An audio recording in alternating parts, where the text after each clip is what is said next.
Hi everyone, my name is Hannah and welcome to this webcast all about moving house with your pets. In the last 16 years I've moved locations 7 times due to my work, and with regards to my partner, he's moved in the last 10 years 12 times. So you could say between the pair of us we've got quite a lot of experience of packing up boxes and moving home with our pets. Predominantly along the way they've been cats and dogs. So this webcast is particularly aimed at dog owners who know they're going to be moving property soon and want a stress-free pet as much as possible. So my first tip that I would share with you is making sure you can get familiar with the area. So taking your dog to the new property as much as you can, to the surrounding roads, pavements, the parks and so on, is really important. Your dog sees his world through his nose. So every time he takes a sniff at a lamppost or along a fence, he's finding out all about the local dog gossip. So for example, Stanley Coren would say in his book How Dogs Speak that they can find out whether Polly the poodle is in heat and only unmuted dogs apply. So it's really important that we allow our dogs to become familiar with the smells and surroundings, so visual stimuli as well, when you're going to be moving to a particular location. You also want to then, when you know you're moving to a particular property, is have a good look at the boundary lines around the surrounding property to make sure there's no holes in fences or dangerous items left in the garden. The second tip really is about ensuring the new location is safe and secure, particularly the outside area. So you can have a heads up of what you need to fix on moving day, or maybe if you can either arrange with the vendor beforehand to get those things patched up.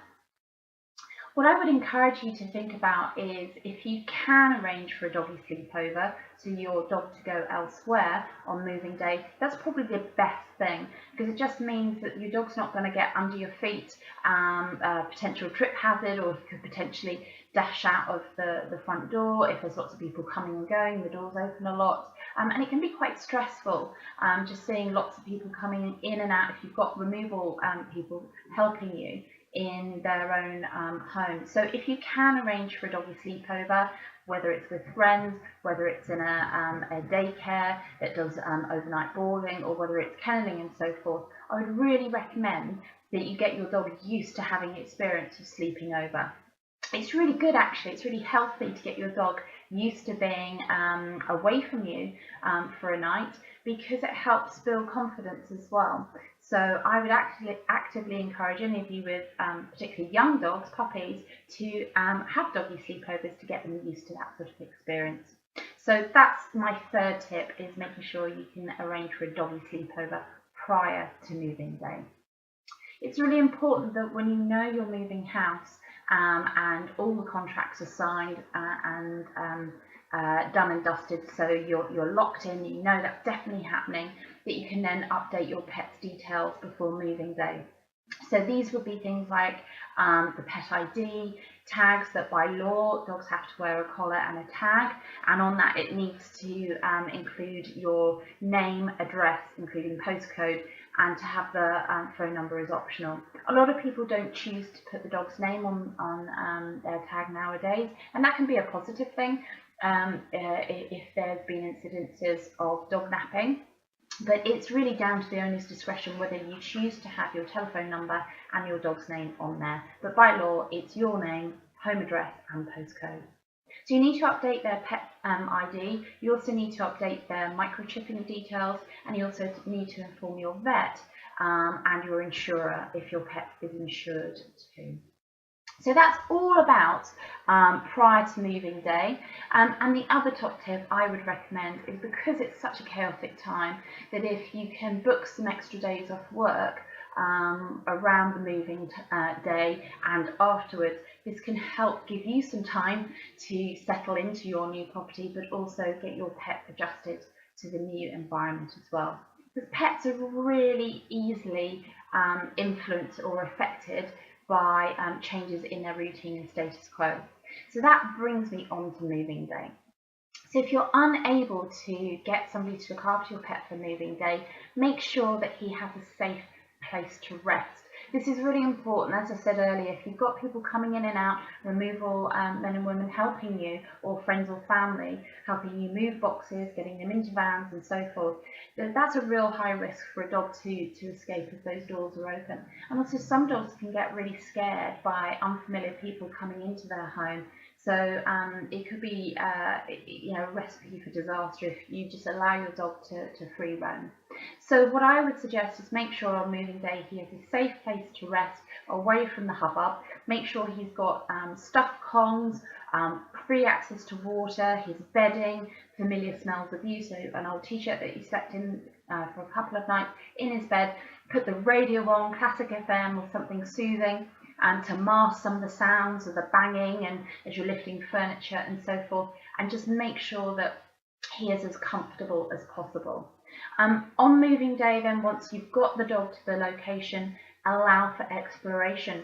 So what I mean by this is take him straight out into the garden if you have a garden, and have his lead on just in case those holes haven't been patched up, and take lots of yummy food that you know he adores, or his favourite toys that you can have a little game with, and just allow him then to sniff around his new garden and praise him for having a jolly good sniff, and maybe do a few little general obedience exercises to get his focus and attention onto you, and then allow him back into the property.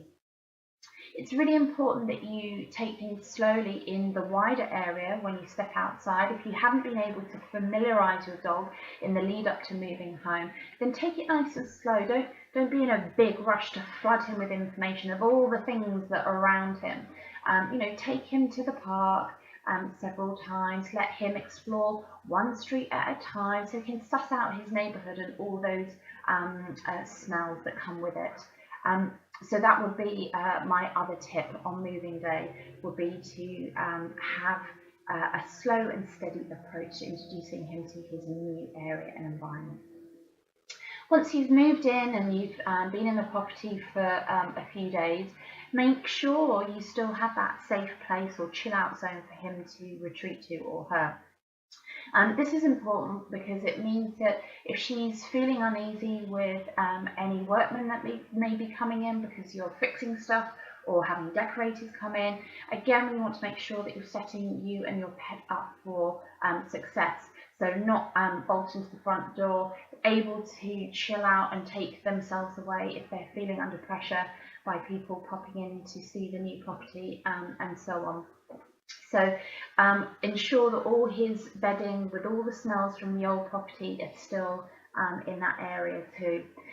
In the lead up to moving home, I wouldn't wash any of his bedding, and certainly in the days after moving home, keep that bedding with all the old smells on there for at least 2 weeks. You can even rub some of his scent onto key areas around the location to really help with that olfactory information that he's going to gather as he's pottering around the new home and also the garden area. Don't be afraid to give your dog lots of attention if he's seeking reassurance from you. That's very important, that there's no change to the way in which you behave, nor to the change of his routine either. So keeping to routine is also important, as well as giving lots of attention. So what I mean by that is usual walking times, usual feeding times, and if your dog is finding himself a little bit off colour and you're noticing that he's not eating as much as he usually would, then reduce the proportion of the food that you're giving him, but distribute it in smaller feeds, so little and often throughout the day. You could also do fun stuff like scatter feeding out in the garden to give him something interesting to do, and use those food puzzle toys that we talked about earlier. You can buy nowadays something called Dog Appeasing Pheromones. Some of the most common makes are Adaptil, and you can buy these in a diffuser form that plug into your home, or even collars for the dog and sprays. So I am a big fan of helping the environment be as calm as possible through the use of pheromones as well. So consider a Dog Appeasing Pheromone spray, plug-in or collar. When you are moving home, or you've moved home, you may need to revisit toilet training with your dog. So what I mean by that is reminding him that this is a particular area outside that he goes to toilet, and he gets praised and rewarded with maybe a tasty treat as soon as he's eliminated, so as soon as he's finished. Because sometimes dogs can forget themselves, especially if there's lots of unfamiliar smells within the dog's home, and they may start to scent mark. If they do, avoid getting angry, just clean it up thoroughly, maybe with a biological washing powder in warm water solution, or a particular product that's been made to clean up dog urine. You just want to avoid using household cleaners, be it Cif, Dettol, Mr. Sheen. Some of those may contain ammonia compounds, which to your dog smell like the urea of another animal. So to discourage overmarking when you cleaned a product, cleaned an area that he's gone using a household product, I would recommend you use something specifically for pets, or biological washing powder and warm water solution. If you've got lots of boxes left over from moving day, why not use these to your advantage and let your dog interact and play with them? So you can stuff rags and toys in there, hide some treats so they can have fun using natural behaviour like digging and scenting to explore the boxes and get rewarded by that. You can also do an introduction to scent using food that's hidden in boxes, and then slowly increase the challenge by the number of boxes that you use, the different sizes, the way in which they're stacked, and so on. So you can have good fun with those boxes that you've got left over from moving day.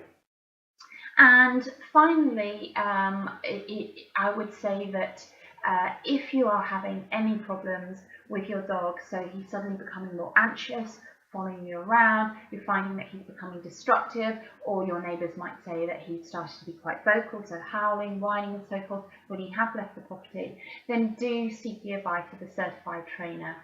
So make sure that they can give you a holding hand and coach you through some practical training protocols that can help your dog to relax and settle in your new property. So that's it. That's my top tips from me. So it's about allowing for familiarization before you've moved home. It's making sure that you've given your dog the opportunity to have doggy sleepovers, feel safe and secure on moving day. It's making sure those details are updated. It's making sure that he is having a routine that's not disrupted, so walk times, feed times, etc.